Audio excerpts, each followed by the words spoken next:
So there's so many steps to doing the laundry, like we've been talking about, and kind of a beginner step is getting it out of the washer and into the dryer. And you can break this up however you need to. You could be taking things out of the washer and handing them to your child to put in the dryer, or they can be doing both, getting them out and putting them in.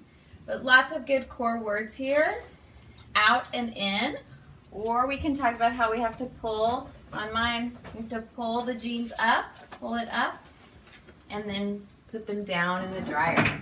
Up and down are good core words. Out and in. We can say get out, put in. All great words. We could count the jeans as we're going along if we wanted to do that. The important thing is to have lots of fun while you're doing this so that your child will stay engaged with you and get the job done. So we're getting things out and putting them in.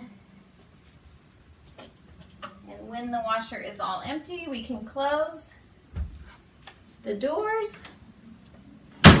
Again, they can help you with the buttons if you're teaching that. So we're going to turn the dryer on. We have to turn the dial to the right setting. We're going to pick cotton towels for our jeans. So we had to do 2 clicks. If you have a setting that you typically use, you could always put like a little sticker where your child is supposed to turn it to. That helps create independence so you don't always have to tell them where to turn it to. And then we're going to turn the dryer on. My dryer has a timer, so we can know how many minutes we have for this break before we have to do a little more chores.